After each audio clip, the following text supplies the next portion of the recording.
Chers élèves de 5e, bonjour. Nous voilà donc pour la première vidéo de correction du premier exercice. Le premier exercice que j'ai demandé, c'était de faire une figure. Dans la figure, on partait d'un carré de 10 cm sur 10 cm. Donc un carré de 10 cm sur 10 cm, c'est pas très compliqué, hein. Il suffit de faire hop, ceci. Alors je profite des carreaux, et après tout, vous pouviez le faire aussi. Je profite des carreaux pour avoir des biais perpendiculaires sans avoir besoin d'utiliser mon équerre. Donc voilà mon carré de 10 cm sur 10 cm. Et je rappelle que autour de ce carré, j'avais 4 demi-cercles. Donc voilà mon carré qui est maintenant fait. Et je veux donc 4 demi-cercles. Pourquoi j'ai demandé de tracer la figure? Pour que vous voyez bien que quand vous allez utiliser le compas, le rayon de mon cercle, ce n'était pas 10 cm, mais 5 cm. C'est assez évident, j'imagine, mais cela dit, pour certains, si vous avez fait les calculs sans avoir fait la figure, vous saurez directement, en disant, vous aurez pris 10 comme rayon. Alors que non, le rayon, ici, c'est 5. Donc, je trouve mes 4 milieux. Voilà, 1, 2, 3 et 4. Et grâce à mes milieux, je peux enfin faire mes demi-cercles. Je prends 5 cm. Ah, tiens, j'ai fait une belle trace sur ma figure. Bon, c'est pas très grave. Ça reste qu'une figure. Je rappelle qu'une figure, ça ne prouve strictement rien. Donc, nous, ce qui nous intéresse, c'est plutôt la figure finale et plutôt les calculs qu'on va y faire autour. Donc, un demi-cercle, deux demi-cercles. Voilà, en plus, je suis super précis là. Ah, d'accord, j'ai mon compas qui est en train de mourir. Bon, hop. Et puis quatrième demi-cercle. Hop là.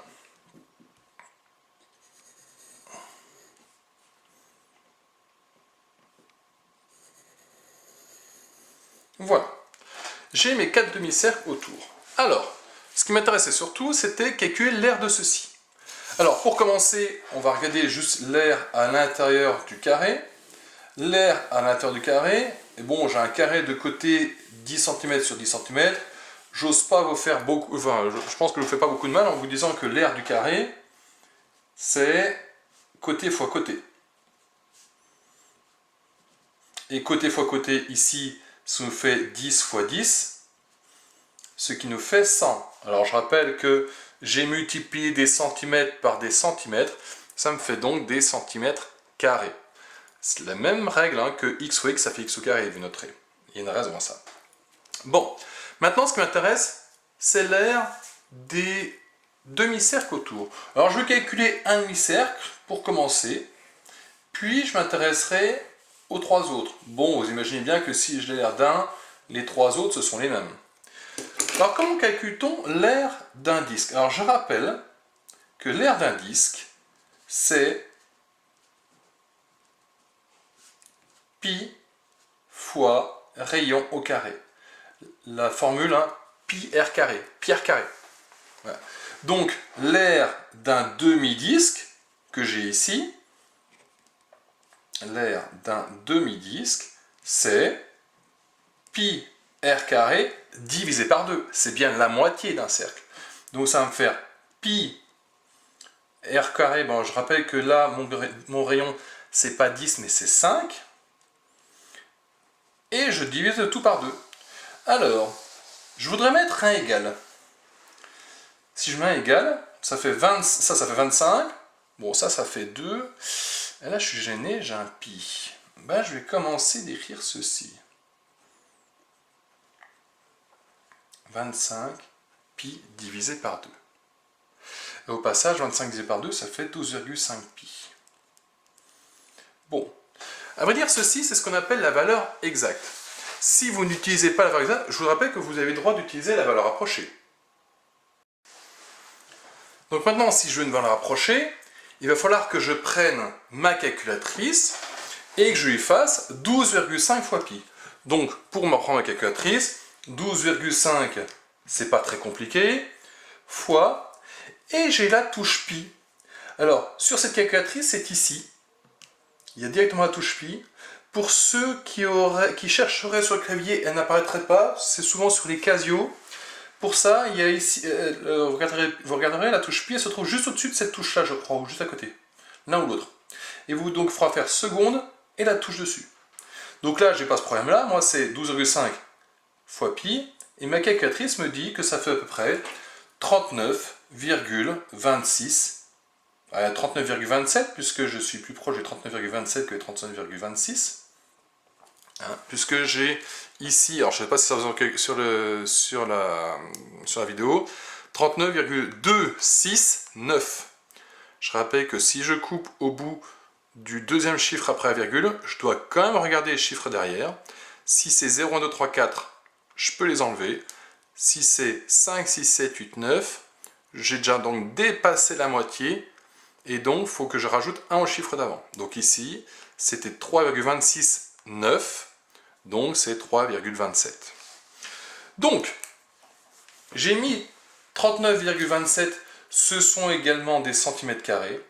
Attention, c'est une valeur approchée, donc j'ai un environ. Surtout par égal. Attention, il y a une vraie différence entre valeur exacte et valeur approchée. Et donc maintenant, si je veux l'air total de ma figure, donc R total, c'est égal à ce que j'ai ici, l'air de mon carré, plus l'air de 4 demi-disques. Autrement dit, c'est environ égal à 100 plus 4 fois 39,27. J'ai bien pris le temps de mettre à environ.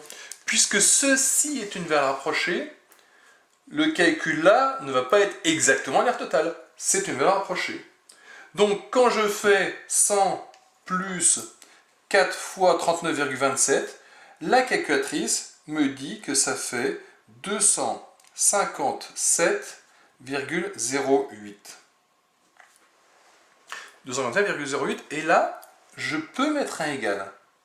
Pourquoi? Parce que ceci et ceci, c'est bien égal. Donc il y a bien égalité entre ces deux calculs. Par contre, j'ai environ ici, puisque ça et ça, c'est pas pareil. Mais ça et ça, c'est pareil. Donc je peux mettre un égal parce que là, c'est égal. Par contre, là, je suis obligé de mettre une valeur approchée parce que c'est pas égal à ça. Par contre, si je veux garder les valeurs exactes, donc j'aurais très bien pu utiliser la valeur exacte depuis le départ. Donc là, je peux mettre un égal, puisque je reste en valeur exacte. 100 plus 4 fois 12,5 pi. Et à ce moment-là, 100, ben ça va rester 100. Ma priorité de calcul me dit que c'est ça que je fais en premier. Ça 4 fois 12,5, ça fait 50. Et 50 pi. Et je ne peux pas aller plus loin. Si je veux rester en valeur exacte, je ne peux pas donner une valeur approchée à pi. C'est bien le principe. Donc à ce moment-là, j'écris 100 plus 50 pi. Ça, c'est la vraie valeur. Pourquoi c'est la vraie valeur? C'est-à-dire que si je veux être hyper précis, je vais prendre une valeur de pi très précise. Avec ce calcul-là, je peux être aussi précis que je veux. Donc ceci, c'est une valeur exacte. Si je veux maintenant avoir une valeur approchée, à partir de ce calcul-là, il suffit de prendre la calculatrice, je fais 100 plus 50 pi, et par exemple, je vais prendre 5 chiffres après la virgule, donc ça me fait 257,07963. Vous noterez qu'on n'est pas très loin. C'est assez logique, hein. J'étais assez précis avant pour qu'ici, je n'ai pas une trop grosse erreur. Mais en fait, on évite toujours d'utiliser des valeurs approchées dans un calcul. Débrouillez-vous un maximum pour garder des valeurs exactes. Si vous ne vous sentez pas capable pour l'instant, c'est pas si grave que ça, mais petit à petit, on apprendra à utiliser pi au lieu de 3,14. Certains en sont appris que pi c'est 3,14. Non, pi c'est à peu près 3,14. En aucun cas c'est égal. Donc voilà, c'était le calcul à faire pour aujourd'hui. Je rappelle que ceci, ce sont des centimètres carrés partout. Et on va s'intéresser au cours qui sera posté demain. À demain!